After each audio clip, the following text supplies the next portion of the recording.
Happy 56th episode of whatever it is that we're doing. Looking at common Magic the Gathering cards, telling you if they're good in the Pauper format. We will start out with Apothecary Stomper. It's 4 and double green for a 4/4 elephant creature. It's got vigilance, and when this creature enters, you choose one. You either put 2+1/+1 counters on target creature you control, or you gain 4 life. It's from Foundations. I do not remember opening this in Foundations. I mean, so it's Crawworm mana. You're paying 4 and double green, and you could potentially get better than a Crawworm because you get a 6/6. I mean, that at that point is Colossal Dreadmaw, right? And you could choose to get a Colossal Dreadmaw that has Vigilance instead of Trample. I think I'd rather have the Trample. Or you can gain 4 life. Or, I mean, you could put those +1/+1 counters on any creature you control. So maybe it's something that can use those a little bit more effectively. There are a lot of options, which is nice. I certainly like options. But 6 mana. 6 mana for this is not amazing. Gaining some incidental life is always pretty good in Pauper, especially if you're going up against really aggressive decks. But you want that life gain to be pretty cheap because you want to be able to play it early enough in the game that you live from the aggressiveness. So gaining 4 life when you already have 6 mana, I think if you're a green deck that already has 6 mana, you should be putting down some big things, not worried about your life total anymore. You should be starting to pressure their life total. So I really don't think this is all that great. Why don't we give this a 2.2, maybe? Something like that. Next up is Gorilla Warcry for 1 and red. It's an instant. Cast this spell only during combat before blockers are declared. All creatures gain menace until end of turn, and you draw a card at the beginning of next turn's upkeep. So that is definitely not what this card said originally in Alliances, where they didn't have menace as a keyword back then. Attacking creatures cannot be blocked by only one creature this turn. Play this only during combat before defense is chosen. Draw a card at the beginning of next turn's upkeep. Okay, so pretty similar. Interesting. I mean, it's a red card that draws you a card. You don't get a whole lot of those in red. Giving all your creatures menace isn't the worst thing to do in red either, especially like some really aggressive decks that go wide, some kind of goblinsy decks. Giving them all menace, that allows you to get through a little better. I think my issue with it is that if you're getting through, I think you're hoping to end the game. And if you're ending the game, you don't need the card at the beginning of the next turn's upkeep. It's kind of like 2 halfway good cards smashed into one, but the two halves don't really work well with each other. I like the art. Actually, I like both of these arts. Man, I was gonna say this is the better art. I think I own this copy of this card, but I think that might actually be the better art here. Interesting. It's not terrible. And for a card this old, something in the Ice Age block, for it to still have enough usefulness and to also not have been reprinted. I'm guessing it really hasn't been reprinted because of the cast during combat before blockers are declared. It's a very specific timing, and I don't think Wizards loves to put that kind of specific timing in their cards if they can help it. Especially not, I mean, sometimes they'll say you have to cast this before something or cast this after something, but having to cast this in like a very specific, after combat's declared, but before blockers are declared, like you have to have made your attackers. It's just, I think that's very specific on the timing. I mean, it's the only timing that really makes sense, but it is weird nonetheless. And I'm guessing that's probably why this card hasn't been reprinted. And I don't think it's amazing, but I think it's fine. I'm willing to give it a 3. I think I'll give it a 3. And we'll keep going. To Spreading Rot. It's 4 and a black for a sorcery. Destroy target land. Its controller loses 2 life. So interestingly, black was the color that destroyed lands. Well, black and red. I guess Stone Rain's always been around, right? Stone Rain's an alpha card. Yeah.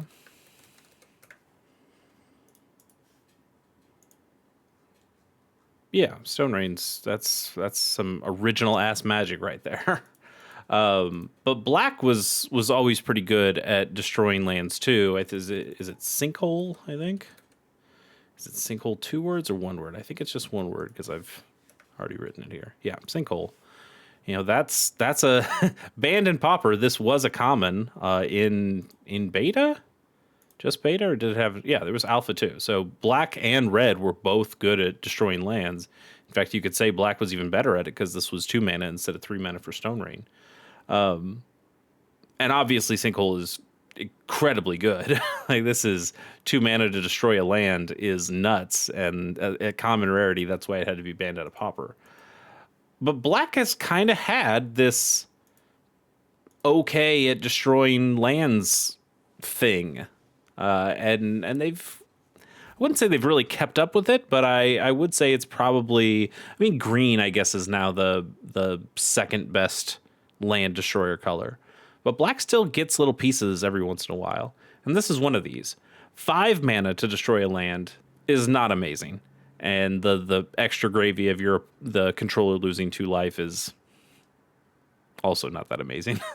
I don't think you'd pay 5 mana for both of those effects. Would you pay, like, Stone Rain costs 3, and then what can make an opponent lose 2? Like a Hopeless Nightmare, I guess, but that even makes them discard a card. So, and that altogether is 4 mana. So that's just a much better deal. This is not a very good card. I'll give it a 1.2. At 1.3. I mean, it still destroys a land. I suppose that's something, but 5 mana is quite a bit to get to. Swiftwing Assailant is 3 and a white for a 3/3 bird warrior. It's got flying, and it also has Start Your Engines. Have we done a Start Your Engines card? I think we have, but we'll, yeah, we definitely have, but I'll speak to it anyway. Start Your Engine says, if you have no speed, it starts at 1, and it increases once on each of your turns when an opponent loses life. Max speed is 4. It increases once on each of your turns. Yeah, wait. Is that how that works? I thought it could be each turn. No, maybe it is just your turns. I don't know. I didn't play much of speed. I don't particularly care about Aether Drift that much, but whatever. It's a 3/3 flyer for 4. And at max speed, if you get to 4 on your speed, this creature becomes a 3/4 and has vigilance. Okay. Not great. Not great. I don't think there's enough useful speed stuff out there now, and I don't think the set was popular enough for them to go back to speed for a while. Maybe if they had a Modern Horizons 4 set or something, we might get more speed. I doubt it. I doubt they bring speed back there. But if they ever bring speed back, maybe this guy gets a little bit better, but he's always going to be kind of crappy. A 3/4 flyer for 4 mana is already kind of whatever, and yeah, I don't really like this. I will give it a 1.7. Next is Faithful Pikemaster for 3 and a white, same as the last one. But this is a 3/4 Rhino Monk Soldier, and when it enters, you scry 2, and as long as it's your turn, this creature has first strike. That's better. You get some card selection with the scry. First strike, even just on your turns, is okay, I suppose. 3/4 is a better stat line for 4 mana. I mean, it's also still pretty bad. And I don't think you'd ever play this in Pauper, but I think it's probably a little bit better than the 3/3 flyer. Maybe. They're probably pretty on par. I'll give this a 1.8. Perilous Mirror is 2 mana for an artifact creature. It's a Phyrexian Mirror, and it's a 1/1. When this creature dies, it deals 2 damage to any target. We have seen this make some Pauper decks. This does see a little bit of play in burn decks, specifically. I think like black burn decks that are looking to sacrifice creatures. Not exactly mono black sacrifice decks, but specifically black burn decks. And this is a good one to leave yourself a blocker, potentially do some damage to the opponent, but also if they block this and kill it, it's going to do 2 more damage to them. Or if you have the sack outlet, you can swing in for 1 and then sacrifice this guy and deal another 2 damage to them. If you have like a Corrupted Conviction or something, you can sacrifice this guy, draw the 2 cards, and do the 2 damage. And you're starting to get to pretty good deals at that point. You're finding some real value out of that. I really like Mirror. They're a big fan as somebody who kind of came into Magic around Mirrodin time. I've always had a soft spot for these little guys, and it's cool to see some that are good in Pauper. There's a lot of common Mirror and not a whole lot of good ones. And this one's a pretty good one. I think this guy's solid. I'll give him a 5.7. Drownyard Explorers is 3 and a blue for a 2/4 human wizard. When this creature enters, you investigate. So it's 2 times the stat line of a Thraben Inspector, for 4 times the mana, and you still only get the 1 clue token. I think that's bad. I think that's especially bad now that you have the Avatar one. Faithful? I don't think that's the right word. No. Some kind of advisor. Advisor. I think just the creature type's advisor. It doesn't really matter. It's a 1/3 for 2 mana, 1 and a blue, and it comes into play and it investigates. That seems like a solid card. It's starting to see some play. If you're in a blue deck that doesn't want to splash white to use Thraben Inspectors and Novice Inspectors, that's a better card. This, I don't think you'd ever play. This is pretty bad. The stat line is not great for 4 mana, and it's just very overcosted. I'll give it a 2.2. Next up, Dispelling Exhale. I have put this in a Pauper deck before. It's 1 and a blue for an instant. As an additional cost to cast this spell, you may behold a dragon. How do you behold a dragon? Well, you can choose a dragon you control that's on the battlefield, or you can reveal a dragon card from your hand. So you counter a target spell unless its controller pays 2. That's just what the spell does. But if a dragon was beheld, you counter that spell unless its controller pays 4. So in some instances, this is a quench, right? Quench, or I guess it'll quench you also works, but it'll quench you, quench. They do the same thing. 2 mana for counter unless they pay 2. But it's also that is it on its worst day, but it also is mana leak. It's also a better mana leak when you can behold a dragon, and mana leak is pretty good. It's also available in Pauper and sees a little bit of play.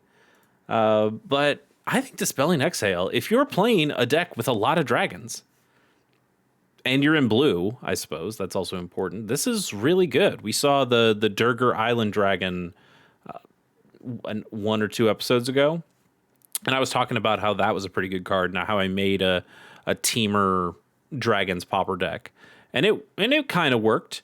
And this is one of the reasons I wanted to splash blue. The Durgar Island Dragon was fine, like a 4/4 with Ward 2 for 6 mana was okay, but being able to pair that with a great counterspell like this, now you're talking.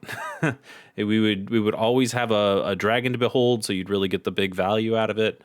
I thought this was solid, and even when I kind of turned that into more of a Gruul Dragons deck, I still put all the blue cards in the sideboard and an island or 2 to make it more of a transformative sideboard where I could bring in the blue stuff if I needed to, and that was also pretty effective as an option. And I still don't really want to let go of the blue, and part of the reason is a pretty solid hard counterspell like this was very difficult to cut from that deck. I felt like I wanted that usefulness, that utility out of this. So I think this is a really good card. Obviously, you need to be able to play dragons to play this at its best. But even without a dragon, Quench is not the worst spell in the world. This is good. This is good. I think this should probably see more play, honestly. But there aren't a whole lot of dragons decks or even decks that play any dragons at all. There's some that play some dragons, but common dragons are not something that really gets all that much play. What do we give this? I still think this is a good Magic card. A strictly better Quench that is potentially even better than Mana Leak. I think that's worth taking a look at for a lot of decks. I'm going to give this a 6.1. I think it's that good. Next, we've got Curse of the Pierced Heart. It's 1 in a red for an enchantment. Aura Curse. Ooh, I think this is our first curse. You enchant a player, and at the beginning of enchanted player's upkeep, this aura deals 1 damage to that player or a planeswalker that player controls. It's kind of bad. I mean, one guaranteed damage a turn. I guess that builds up over time. But I think you can just do so much more in red that continues to build value over time to the point that this feels a little powered down. I think after a couple turns, you'll go, man, that was kind of a waste of mana.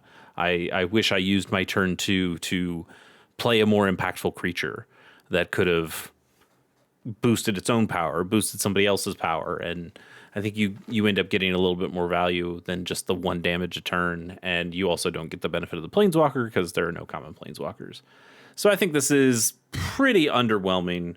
Let's go ahead and give it a 1.9, I think. Maybe even less than that, but we'll stick with 1.9. This is our final card of the day. I believe it is. Cephalid Scout. Have we done this one before? I think we've done some Cephalids before. We'll do a bonus card, so it'll work out anyway. Cephalid Scout is 1 in a blue for a 1/1 Octopus Wizard Scout. It is no longer a Cephalid because Cephalid is no longer a creature type in Magic. But Octopus Wizard Scout, 1/1, it flies, and you can pay 2 in a blue, sacrifice a land, and draw a card. This is not as bad as it might seem. 2 mana for a 1 flyer, not amazing. You don't love that. But I think the utility of being able to, much later in the game, sacrifice lands at instant speed and draw cards isn't too bad. I imagine you would probably sacrifice one of the lands that you were tapping for the mana as well. So I think you're getting halfway decent value if you're like really late in the game, which you might be if you're playing blue. Tossing a land or two, tossing like a land a turn maybe to draw a couple cards when you really might need them. I think this isn't terrible. Now, if you're in blue, which you are if you're playing this card, you probably have some better card draw options, especially when you're pulling from all of Magic the Gathering's commons. And this guy doesn't really see play at that point. But I think there is some value to this guy, and I kind of like him. And I want to give it not a good score, but an okay-ish score. I think you can give this like a 3.1 and feel okay about it. Let's go to our bonus card. It is Seething Landscape. I believe we have done landscapes. I think we've done all the landscapes so far. So they're extremely good. They're like an 8, maybe an 8.5. They are incredibly good lands in Pauper. Modern Horizons 3 continues to make cards that just completely overhauled the Pauper format, it seems. So we won't count this one, and we'll move on to our next one, which will be our last one. It is Raven Guild Initiate For 2 and a blue, you get a 1/4 human wizard. It's also got morph. You return a bird you control to its owner's hand. So you play this down for morph. It's 3 colorless or 3 generic mana to put this creature face down as a 2/2. And then you can turn it up face up at any time for its morph cost. A lot of morph creatures have mana costs associated with how you morph them. So it's interesting that this is in some ways a free morph, but also it's tougher to get down, right? Or it's tougher to flip up, I mean. Because how many birds are you really playing in Pauper? There's some. There are actually some really good ones that you might want to consider. But are there that many that this becomes worth it? You know, what birds are you going to be playing in Pauper? I suppose we can show this because we've got time, or I've got time anyway. So if you're sticking around and watching, you have time too. Let's check it out. Let's go birds and legal in Pauper. There's a lot of them. We're definitely not going to be looking at all of these, but I definitely thought there were going to be less. Let's go for, what if we do bird Pauper and we do enters? 70. Okay, so that's a little bit better. There's still a lot, but the idea here is that there are a lot of birds that you might want to return back to your hand so you can then get the value of casting them again. Let me try to find some that I'm thinking of right now.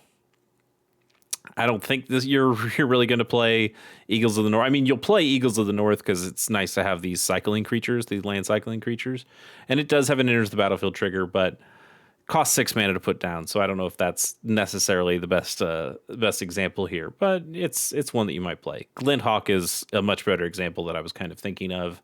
You know, here's a bird that is also bouncing an artifact back to your hand. That could be a cryogen relic if you're in blue and white. So that's just giving you a lot of really good card draw at that point. This is very cheap to put back down. So you could be doing the morph and then paying the cost to put this back down. No problem at all. Harrier Strex is a good one to tap permanents down. I didn't realize that Kenku Artificer was a bird. That's pretty cool. Interesting. I do have a deck that uses Kenku Artificer to make indestructible artifacts into creatures. So being able to bounce this guy back to my hand so I could make more artifacts into creatures. That's kind of cool. The other one I was really thinking of, I might be going by some other ones that are okay, but the other one I was really thinking of is right here, Squadron Hawk. Squadron Hawk is part of Caw Gates, as that deck archetype that you're using gates and using specifically the Basilisk Gate to make giant creatures. And Squadron Hawk is a good one to make giant because it's just a big flyer at that point, but it also goes and finds other Squadron Hawks in your deck. So this would be a way, if you are playing Azorius, playing blue-white, you play the Squadron Hawk, you find the other 3 copies of Squadron Hawk in your deck, you play Brainstorm from your hand, you draw 3 cards, you put 2 of those Squadron Hawks back from your hand onto the top of your library, you shuffle your library in some way, whether you use like a Ponder or you use a Lorien Reveals Island Cycling, so you shuffle those back into your deck. Then you play another Squadron Hawk and you can go find the Squadron Hawks again. It just gives you some interesting card advantage and some really cool plays that you can do. And this wizard that we looked at, let's go all the way back to the wizard. Being able to return that Squadron Hawk back to your hand allows you to continue those shenanigans and go find those Squadron Hawks even more. And then shuffle them away and go find them again and again and again. I think that's pretty cool. This costing 3, let's imagine that you're probably never going to pay its actual cost, but it costs 3. And you know what? Here's also another fun thing about this one. This is a card that you don't have to be playing blue. Like, sure, it costs blue if you wanted to play it normally, but it only costs 3 generic if you put it down as the morph, and then returning a bird you control to its owner's hand. That doesn't cost blue mana either. So you could put this in a completely white deck or white and splash in another color and still get those Glinthawks, still get those Squadron Hawks. Get get some value out of that. I think there's something interesting about this. It's jumping through a couple of hoops. It's a little cute, but at the same time, I kind of don't hate it. I kind of don't hate it. It seems like a fun way to show your knowledge of Magic and your mastery of how to play the game of Magic, and I think that's fun. I like that a lot. It's still not going to get a great score. I think I'll give this like a 2.8. So that was a very roundabout way of trying to find the usefulness of this card that you would never play. But I think that thought experiment was really fun, and who knows, maybe we'll get some really good birds in Pauper, or maybe we have some already that I just didn't think of. I didn't realize Kenku Artificer was a bird. So having more cool birds might make this a little hidden gem that you're not aware of. Now, when you're playing morph creatures, if this is the only morph creature in your deck, your opponent's going to learn real quick that this is the thing. They're going to know that you have this.